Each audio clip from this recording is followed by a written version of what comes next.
ফিরাউনের ঘরে তার একজন কাজের বুয়া ছিল, তার নাম ছিল মাসেতা। শুধু মুসার সাথে এরকম ভাবে সে দাজ্জালগিরি করে নাই, তার ঘরে একজন চাকরানি মহিলা ছিল, সে গোপনে গোপনে মালিকের সাথে সম্পর্ক কায়েম করে নিল। সম্পর্ক কায়েম করা অবস্থায় ফিরাউন এরকম ভাবে তাকে কাজের বুয়া হিসাবে তাকে ব্যবহার করতো। একদিন তা ওই কাজের বুয়া মাথা দিয়া মাথার চুলকে চিরুনি দিয়ে আশ্রায়, চিরুনি দিয়ে আশ্রানের সঙ্গে সঙ্গে চিরুনিটা মাটির মধ্যে পড়ে গেল। পরে যাওয়ার পর সঙ্গে সঙ্গে সে আল্লাহু আকবার বলে চিরুনিটাকে হাতে তুলে নিলেন। হাতে তুলে নিয়া এরকম ভাবে আবার মাথাকে চিরুনি করায়। এই কর্মটা দেখে ফেললো ফিরাউনের কন্যা। ফিরাউনের কন্যা দেখে বলতেছেন, ও বাবা আমার, আপনি যাকে আপনার ঘরে লালন পালন করতেছেন রে বাবা, আপনি যাকে আপনার ঘরের মধ্যে লালন পালন করেন সে কিন্তু আপনাকে খোদা বলে মানে না, সে আপনাকে খোদা বলে মানে না, সে আপনার খোদা বলে মানে না, সে মানে অন্য একজনকে। দেখছি মাথা চিরুনি করে, হঠাৎ করে চিরুনিটা মাথা থেকে এরকম পড়ে গেল।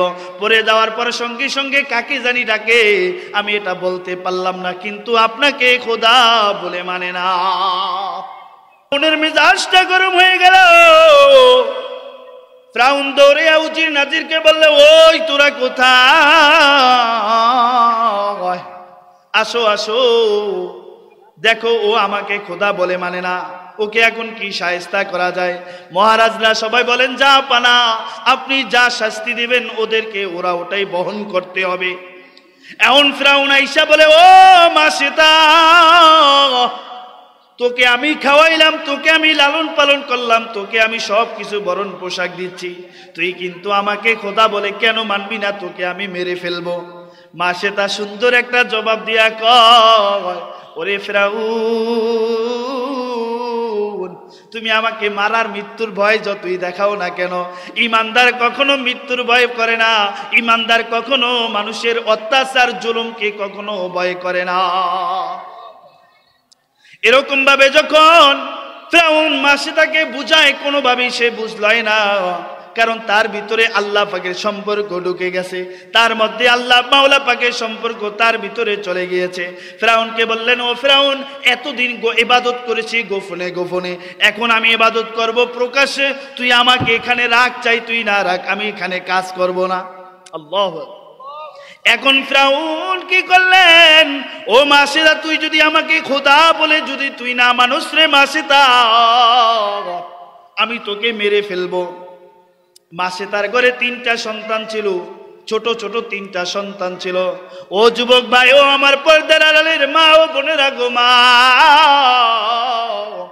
আজকে এই অত্যাচার যদি আপনার সামনে হইতো, আপনার সন্তানকে নিয়ে যদি জ্বলন্ত আগুনের মধ্যে তেলের মধ্যে ছাড়িয়া দিত, আপনি বাবা হয়ে আপনার কত যন্ত্রণা হইতো, আপনার মা, আপনি মা হয়ে আপনার মনের ভিতরে কত যন্ত্রণা হইতো, বলেন একবার। ফিরাউনকে বলতেছেন, ও ফিরাউন, তুই আমার একটা না, তুই যদি 3টা সন্তানকেও যদি তুই মেরে ফেলো, আমি তবুও তোকে খোদা বলে মানবো না। কারণ যে আল্লাহ আমি ইবাদত করি, যে আল্লাহ তোকে বানাইছেন, যে আল্লাহ আমাকে বানাইছেন, যে আল্লাহ পুরা জাহানকে যে আল্লাহ বানাইছেন, সেই আল্লাহর ইবাদত করি, এর মধ্যে আমি তোর গোলামি করব না, এর মধ্যে তোকে আমি খোদা বলে ডাকবো না। ফিরাউন গোসায় রাগান্বিত হয়ে, তার সন্তান, একজন সন্তান ছিল, ওই ছোট্ট সন্তানটাকে এরকম ভাবে জ্বলন্ত আগুনের মধ্যে এক ডেকচির মধ্যে তেল রাখিয়া ওই তেলের ফুটন্ত তেলের মধ্যে সন্তানকে সুবাইয়া সুবাইয়া মারতেছে। এরকম মা কখনো সহ্য করতে পারবে না মার সামনে সন্তানের নির্যাতন রে ভাই। যখন ফিরাউনের সামনে ওই মাসেতার কন্যাকে জ্বলন্ত আগুনের মধ্যে এরকম চুবাইয়া ডুবাইয়া মারতেছেন তৈলের মধ্যে, ফিরাউনকে বলতেছেন, ও ফিরাউন, তবু আমি তোকে খোদা বলে মানবো না, তোকে আমি তবুও খোদা বলে মানবো না। এই বলিয়া ফিরাউনকে বলতেছে, বা তারপর ফিরাউন বলতেছে একটা সন্তান মানলাম, তবুও তুই বল আমাকে খোদা বলে মানবি নি? তবুও বলতেছে না, আমি তোকে খোদা বলে মানবো না, তোকে আমি খোদা বলে মানবো না। এরপরে দ্বিতীয় সন্তানটাকে ওই ফুটন্ত তেলের মধ্যে ছাড়িয়া দিলেন। ওই সন্তানটাও মায়ের সামনে এরকম ভাবে শেষ হয়ে গেল। এখনো বলতেছি, ও মাসেদা, তুই তবু আমাকে খোদা বলে মানবি নি? কয় না না, আমি খোদা বলে মানবো না। এখন তোর এই ছোট্ট সন্তানকেও আমি মেরে ফেলবো। ও ভাই, এখানে বুঝার একটা কথা আছে, সুন্দর ভাবিয়া লক্ষ্য করিয়া রাখো। এইভাবে যখন ছোট ছোট সন্তান 3 মাস থেকে হয়তো 2.5 মাসের একটা সন্তান, ওই সন্তানটাকে যখন কোলের থেকে এরকম ভাবে টেনে হেসড়ে আবার যখন ওই জ্বলন্ত ফুটন্ত তেলের মধ্যে যখন এরকম ভাবে ফেলে দিলেন, ওই সন্তানটাকে দেখে মার সহ্য করতে পারে না। মার চোখ থেকে টলমল টলমল করে পানি পড়ে, আর বলতেছে, ফেরাউন, তুই আমার ছোট সন্তানটাকেও তুই মেরে ফেললি, তুই আমার সন্তানটাকে এভাবে তুই মেরে ফেললি। আমি তবুও যাক, তোকে আমি খোদা বলে মানবো না। ওই ছোট সন্তান 3 মাসের সন্তান, তার মুখ থেকে আল্লাহ তাআলা কথা জারি করে দিলেন, বলেন সুবহানাল্লাহ। ওই সন্তান যখন মা কান্না করতেছে, ওই সন্তান বলতেছে, ও মা,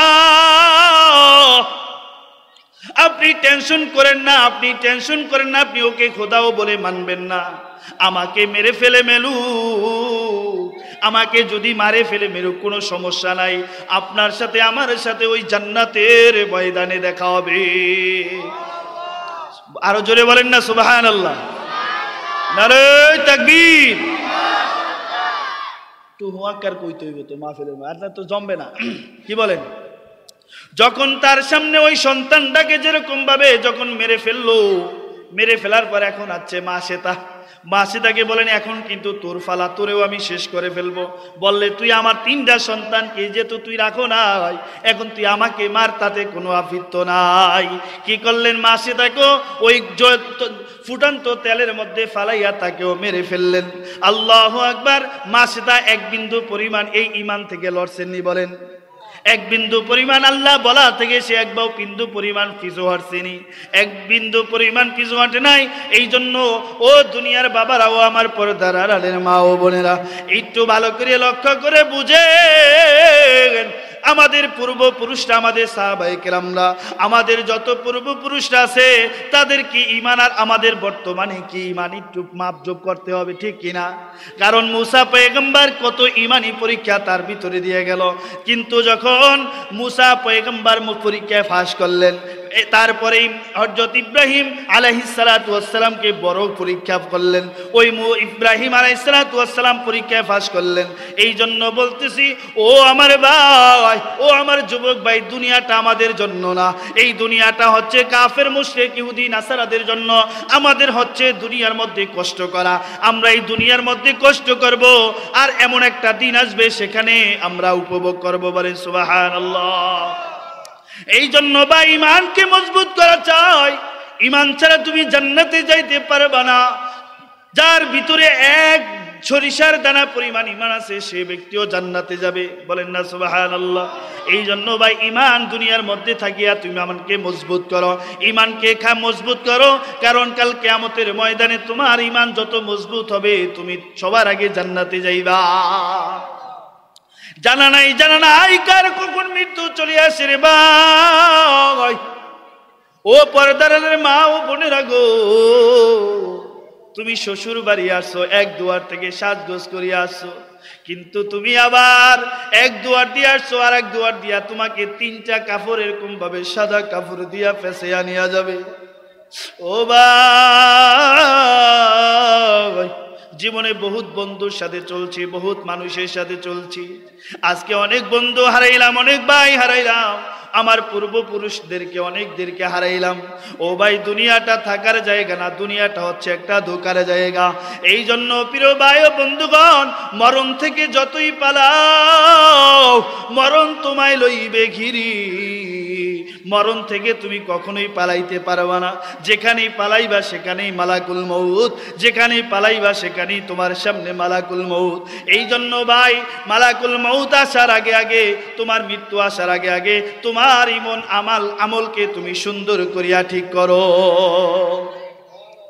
কাদের পিছনে তুমি দৌড়াও, কাদের পিছনে তুমি দৌড়াও, কেউ তোমার আপন না, কেউ তোমার আপন ভাই।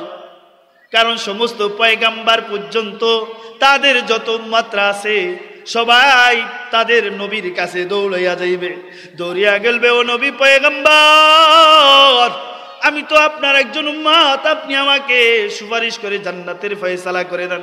বলবে না না, তুমি অমুক নবীর কাছে যাও। তার উম্মতরা এরকম ভাবে তার কাছে যাইবে, সেখানে গিয়ে সেখানেও বলবে অমুকের কাছে যাও। এরকম ভাবে সবাই সবার কাছ থেকে এরকম ফিরে আসবে, আসার পর সবাই এরকম ভাবে সবাই সবার থেকে ফিরে আসবে। কিন্তু আপনার একজন নবী, আমার একজন মায়ের নবী,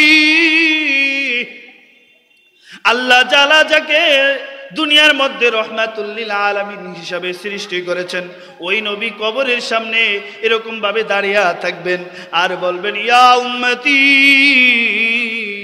ইয়া উম্মতি বলে ডাকতে থাকবেন, আমার উম্মত কোথায়, আমার উম্মত কোথায়। এই জন্য ভাই, নবীর প্রেম ভালোবাসা নিয়ে কবরে যাও। আল্লাহ তাআলার হুকুম আকাম মেনে চলে তুমি মাওলার কবরে যাও। কাদের জন্য? তুমি সংসারের জন্য করো। এই ফোলা মাইয়া তোমার কবরে যাবে না, এই সংসার তোমার কবরে যাবে না। সংসার সংসার কইরা ববে গো, সংসার সংসার কইরা ববে গো, করলি না বন্দেগি, কিভাবে কাটা আইবি মনরে কবরের জিন্দেগি রে। ওরে জীবন গুনাই গুনাই গেল রে, ওরে জীবন গুনাই গুনাই গেল রে। সংসার সংসার কইরা ববে গো, করলি না বন্দেগি, কিভাবে কাটা আইবি মনরে কবরের জিন্দেগি রে। ওরে জীবন গুনাই গুনাই গেল রে। ছেলে মেয়ের মায়ায় পইরা গো, করলি না মাওলা রে, কি উপায় হবে অন্ধকার কবর রে। ওরে জীবন গুনাই গুনাই গেল রে, ওরে জীবন গুনাই গুনাই গেল রে। আমাদের জীবনটা কি গুনায় গুনায় নেব নাকি আল্লাহ তাআলার ইবাদতের মাধ্যমে কাটাবো? কোনটা? জোরে বলেন, কিভাবে কাটাতে হবে? ইনশাআল্লাহ আমাদের এই যতটুকু হায়াত আল্লাহ তাআলা দুনিয়ার মধ্যে আমাদেরকে রাখেন, এই ইবাদত নামক জিন্দেগিটাকে আল্লাহ তাআলার হুকুম এবং রাসূলের তরিকা অনুযায়ী আল্লাহ তাআলা যেন আমাদেরকে কবুল করেন, বলেন আমিন। আল্লাহ তাআলা আমাদেরকে যতটুকু আলোচনা করেছি অতটুকু আলোচনার উপর আল্লাহ তাআলা আমাদেরকে সবাইকে যেন বুঝবার মতো তৌফিক দান করে, মানবার মতো তৌফিক দান করে, বলেন আমিন। ওয়া আখির দাওয়ানা আলহামদুলিল্লাহি রাব্বিল আলামিন।